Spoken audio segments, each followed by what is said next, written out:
all the students, welcome to my channel. আমার চ্যানেলটাকে subscribe করো এবং লাইক করো, কমেন্ট করো। আগের ক্লাসে আমি সেন্টেন্স কয় প্রকার ও কী লিখে দিয়েছিলাম। আমরা তো সেন্টেন্স কাকে বলে অবশ্যই শিখে নিয়েছি। আজকে আমি ওয়ান অ্যাসার্টিভ সেন্টেন্স বা বিবৃতিমূলক বাক্য সম্বন্ধে আমি আলোচনা করব। অ্যাসার্টিভ সেন্টেন্স মানে কি? বিবৃতিমূলক বাক্য। যদি কোনো গ্রামার পাঠকে নিজস্বতার সাথে নিজেকে না পড়ে না বুঝে করো তাহলে কিন্তু গ্রামারগুলো করতে পারবে না। তাই মন দিয়ে দেখো এবং মন দিয়ে শেখো। অ্যাসার্টিভ সেন্টেন্স বা বিবৃতিমূলক বাক্য আমরা কাকে বলবো? যে সেন্টেন্স কোনো বিষয়ে বিবৃতি, বর্ণনা বা তথ্য প্রদান করে তাকে আমরা অ্যাসার্টিভ সেন্টেন্স বলবো। মানে কি? যে সেন্টেন্স কোনো বিষয়ে বিবৃতি, বর্ণনা বা তথ্য প্রদান করে তাকে আমরা অ্যাসার্টিভ সেন্টেন্স বলি। এবার একটা এক্সাম্পল যদি দিই তাহলে বুঝতে পারবে। Ram is a good boy, তাই না? রাম একজন ভালো ছেলে। দেখো এখানে এটা একটা সেন্টেন্স। আমরা জানি সেন্টেন্স কীভাবে তৈরি করতে হয়েছে, তাই আমরা একটা সেন্টেন্স তৈরি করে নিয়েছি। সাবজেক্ট, ভার্ব, অবজেক্ট দিয়ে তৈরি করে নিয়েছি। এবারে দেখো যে Ram is a good boy, Ram হয় একজন ভালো ছেলে। এখানে দেখো এখানে কোনো তত্ত্ব নেই। এখানে দেখো রামটা যে ভালো ছেলে এখানে বর্ণনা করা হয়েছে। তাহলে এটাকে দেখো Ram is a good boy মানে কি? রাম যে এখানে ভালো ছেলে এখানে একটা বর্ণনা করা হয়েছে। তাহলে আমার সেন্টেন্স অনুযায়ী কি? যে সেন্টেন্সে কোনো বিষয়ে বিবৃতি, বর্ণনা বা তথ্য প্রদান করে তাকে আমরা অ্যাসার্টিভ সেন্টেন্স বলবো। দেখো এখানেও দেখো Sita sings a song, Sita sings a song. তাহলে সীতা কী করে? সীতা একটা গান করে। তাহলে দেখো এখানে সীতা যে গান করে এটাকে আমরা কিন্তু একটা তথ্য দান করছি। দেখো তাহলে একটা সীতা একটা গান করে, সীতা সিংস এ সং। বা এখানে বিউটিফুলও লিখলে বলতো। তাহলে সীতা সিংস এ সং মানে সীতা একটি গান করে।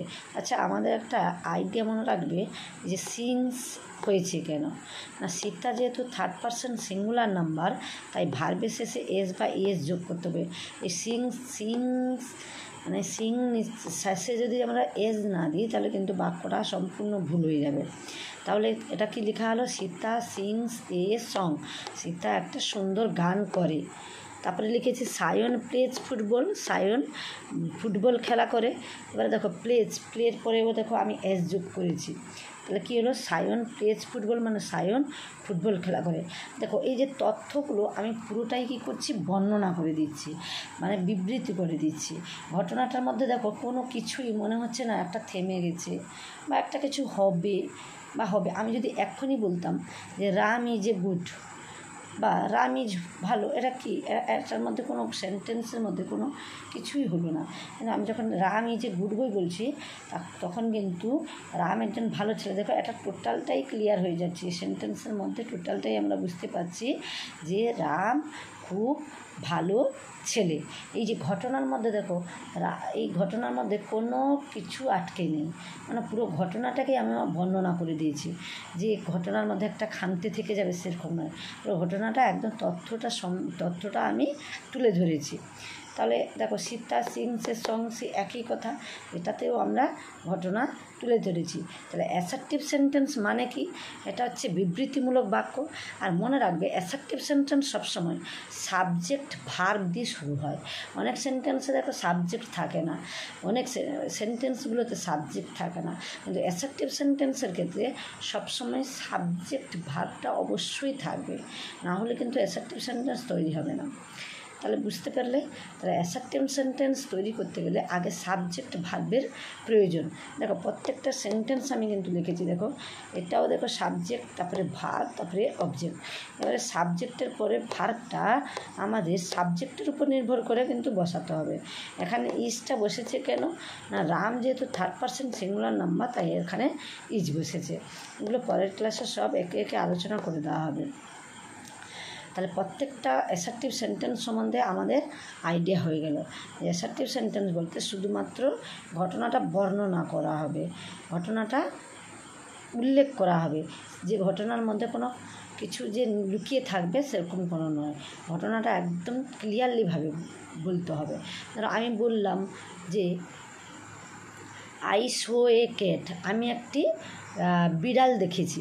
দেখো আই সো এ ক্যাট, আমি একটা বিড়াল দেখেছি। দেখো আমি একটা বিড়াল দেখে নিয়েছি, এরপরে কোনো বাক্যের মধ্যে যে কিছু হবে বা দেখবো এরকম কোনো কথা নেই, কিন্তু আছে কি আই সো এ ক্যাট, মানে আমি একটি বিড়াল দেখেছি। এর মধ্যে ঘটনাটা পুরোপুরি বলে দেওয়া হয়েছে। ধরো বলা হলো হি গোস টু স্কুল, সে বিদ্যালয়েতে যাচ্ছে। দেখো সে হি গোস টু স্কুল মানে সে স্কুলেতে যাচ্ছে। তাহলে দেখো ঘটনাটা পুরো ক্লিয়ারলিভাবে বলে দেওয়া হয়েছে যে হ্যাঁ সে বিদ্যালয়েতে যাচ্ছে। ঠিক আছে, আরও অনেক এক্সাম্পল দিলে বুঝতে পারবে। আমি বললাম